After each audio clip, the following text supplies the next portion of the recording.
Yeremia bernubuat 100 tahun setelah Yesaya. Ketika Israel sedang berhadapan dengan kerajaan Asyur.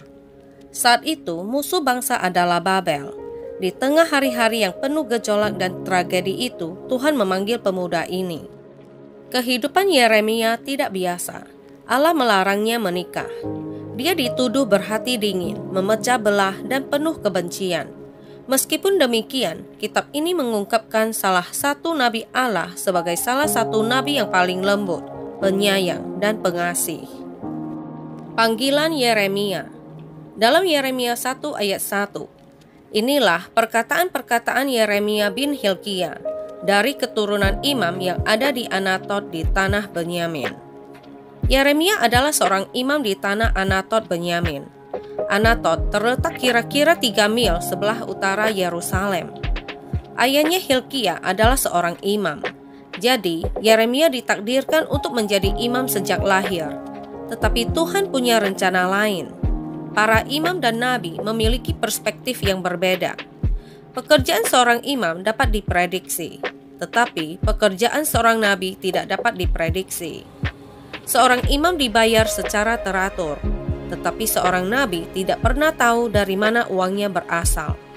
Seorang imam berurusan dengan upacara, sedangkan seorang nabi berurusan dengan keyakinan.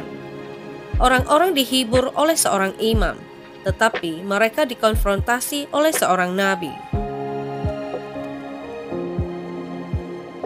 Yeremia 1 ayat 2-3. Dalam zaman Yosia bin Amon, Raja Yehuda, dalam tahun yang ke-13 dari pemerintahannya, datanglah firman Tuhan kepada Yeremia.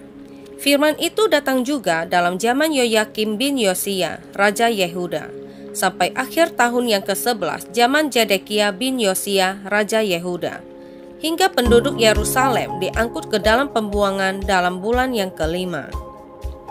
Yeremia mungkin mengira dia akan masuk ke dalam karir yang nyaman, tetapi Tuhan telah memiliki rencana lain untuknya.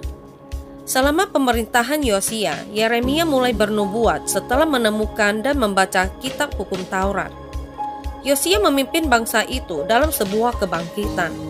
Setelah Yosia adalah Yoyakim, seorang raja tidak bertuhan, yang kemudian diduduki oleh Zedekia, raja terakhir sebelum Yehuda dibawa ke penawanan.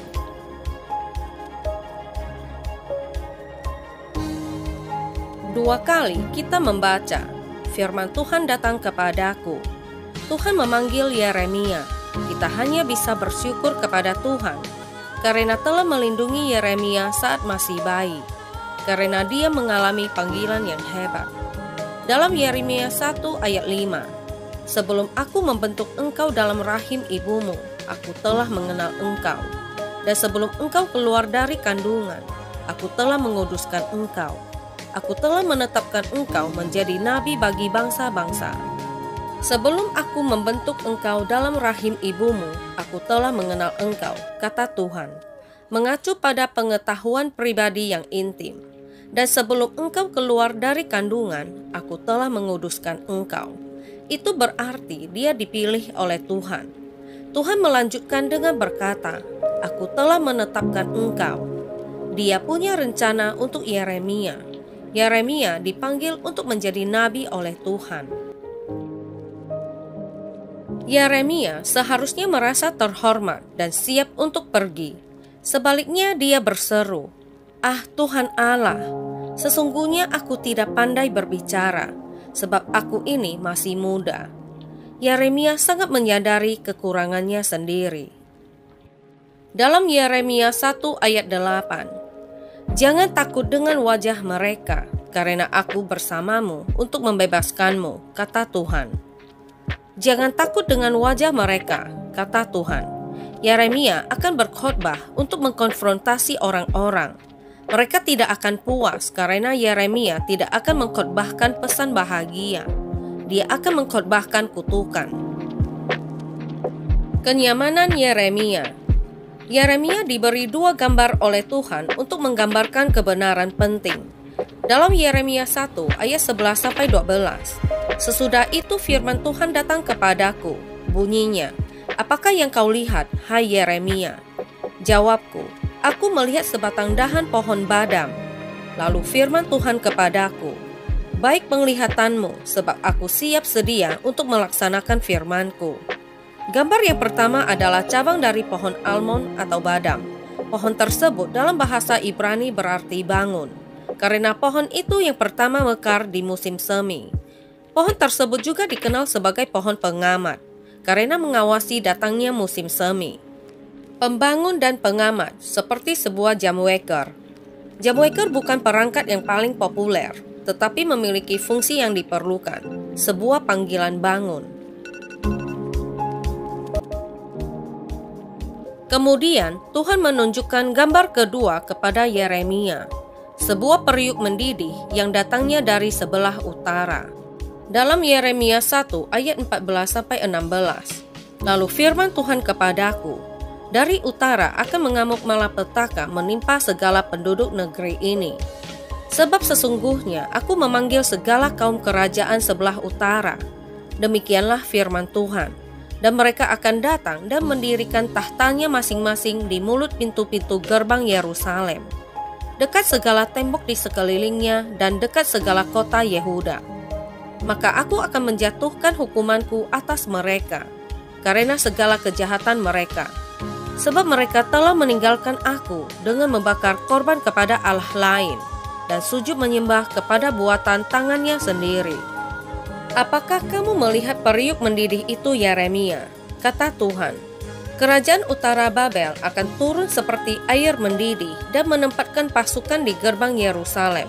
Keputusanku akan terjadi.